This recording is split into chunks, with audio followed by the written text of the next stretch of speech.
Good evening. My name is Joe Montoya. That's Joemontoya. I'm a division chief with Denver Police Department, Division Chief of Investigations. I'm going to go over the chronology of this event. Then I'm going to hand it over to Chief Payson to speak to the condition of the officer, and then we'll open up for questions after that. So this evening, about 4:04 p.m., officers responded to a residence up near Knox in Kentucky on a civil standby in reference to a dog issue. There was a dispute over a dog. At 5:24 p.m., officers were called back to that same location with indications that there were parties trying to make entrance into homes and were potentially armed. An officer was in the area. He got into the area and started looking around, trying to scout the area, see what was going on. At that time, the officer was struck by gunfire. There were officers in close proximity. They were able to identify the suspect car. A short pursuit took place. The car came to a stop at Irving and Custer. Suspect was arrested and taken into custody. There is no other suspects that we're looking for at this time.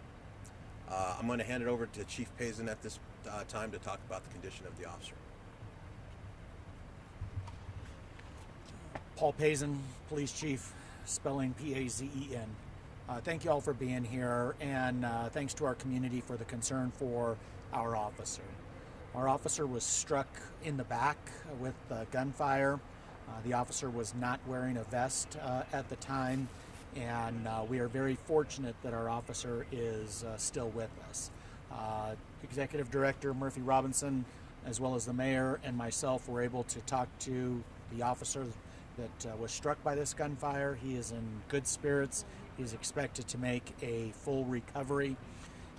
We are very thankful on this particular situation that we will be able to have our officer return to duty and do what he loves best, which is protecting this community in Southwest Denver.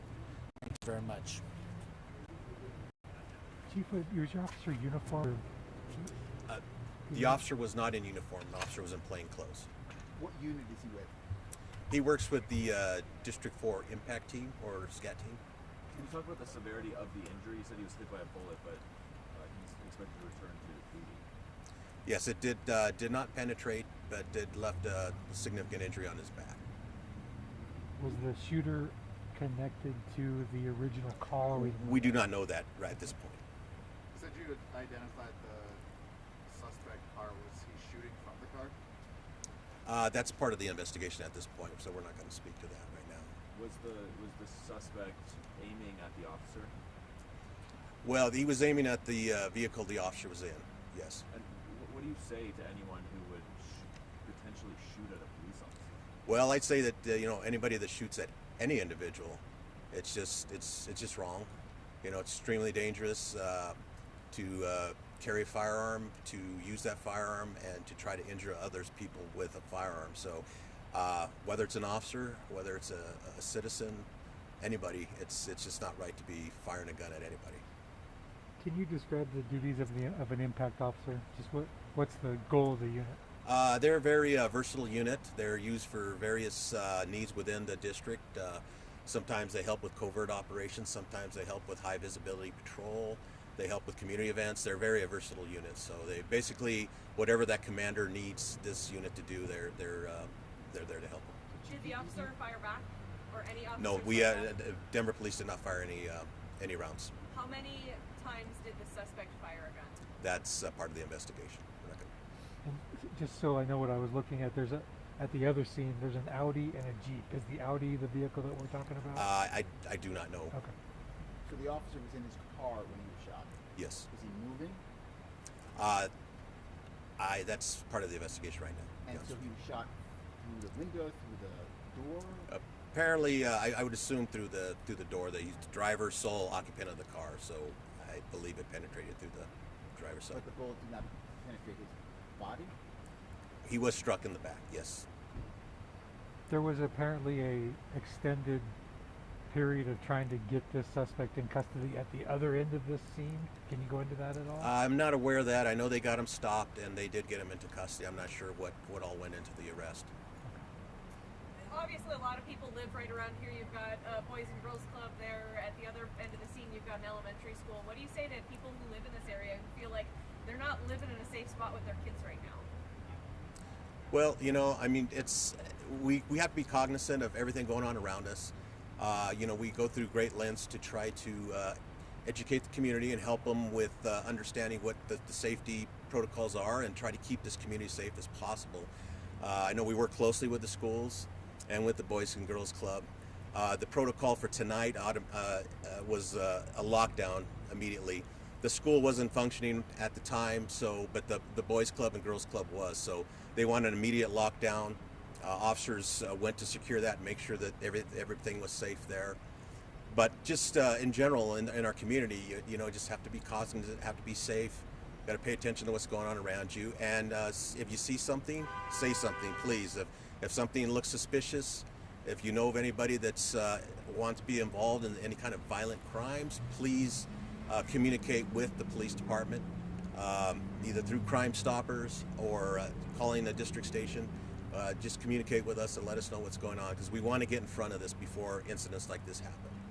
Can you talk a little more about the dog dispute? I mean, did officers know there was a gun involved at that dispute? No, the initial dispute was just a civil standby to be there so that there wouldn't be any problems, and which my understanding is there really wasn't. The officers were there, communication between the individuals was had, and then they were done with it. So was this suspect involved in the officer-involved shooting part of that dispute? That's unknown at this time. Typically, Chief, should officers in that unit be wearing their vests? Well, if they're going to be involved in a tactical operation, it's best practice to have a vest on. Now, it's hard to say what this was going on at this time when this officer rolled into the area, but I know that officers in plainclothes capacity, when they know they're going to be involved in some sort of tactical operation, they're always vested up. Can you just go into that a little bit? Talk about why he was in plain clothes and if he was on duty, is what you were saying? He was on duty. I can't really explain to what their function was tonight or what their mission was tonight and why he was in plain clothes in an unmarked car tonight. I just know that was the situation tonight when he came into the area in response to this call. Plain clothes and unmarked car. Yes. Do you know if the suspect was targeted as a We do police not know. officer? It's hard to tell right now. That's going to be part of the investigation. We have to speak to people, witnesses, and the suspect if he's willing to talk to us. Have you seen an uptick in crime in this neighborhood recently? Is that why that unit was here? I do. I can't really speak to that. I don't have that information. Can you speak a little bit? I mean, we're standing across the street. There's a mural across the street that's an anti-gun violence mural that was just put up this year. I mean, this neighborhood's been reeling from gun violence, and now an officer was hit with a bullet. Can you maybe just speak a little bit to that in this neighborhood? I know there is a lot of work going on in this community right now. I know that they've activated the Westwood community, the police department, other community resources have come in. They're working with the community to really try to emphasize that message. They're trying to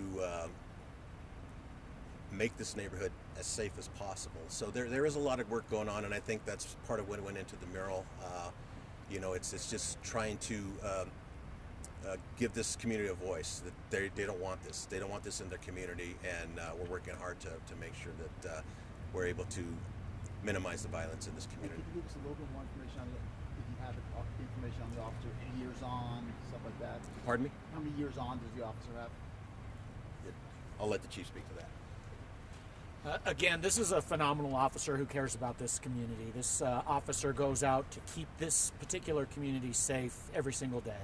The officer's been on the job 4 years, has a great attitude, really doesn't like the fuss that's being made over him. It's remarkable that he's doing as well as he is, considering how dangerous this situation was.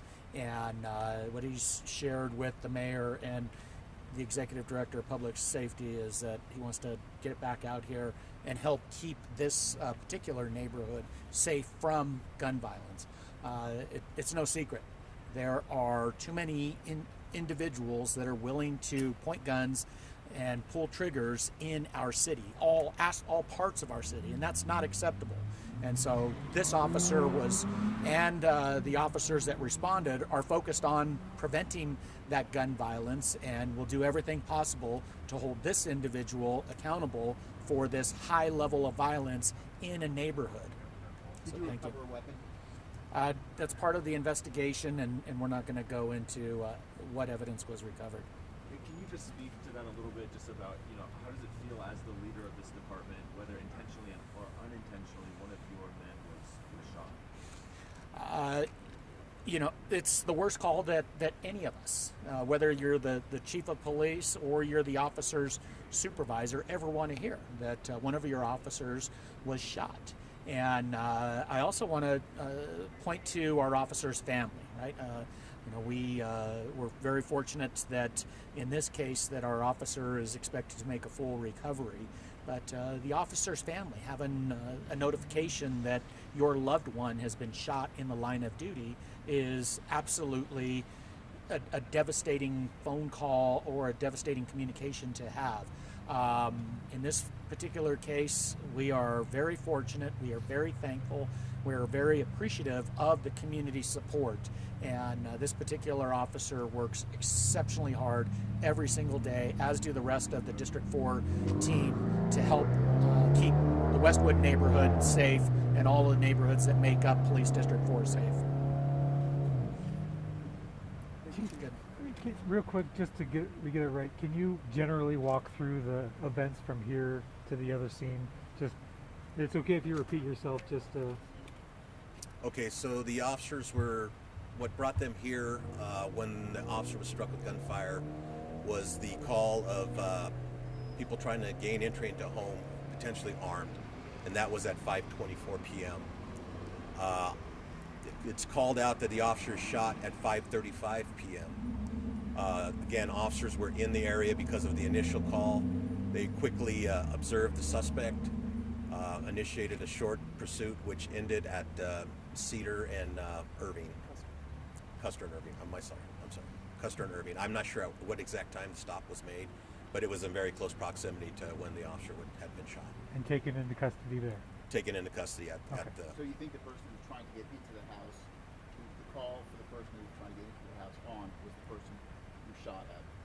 We're not sure there's a connection yet. We haven't made that connection. The investigation will hopefully clear that up for us. Thank you, gentlemen. Thank you all. Thank you. Appreciate it.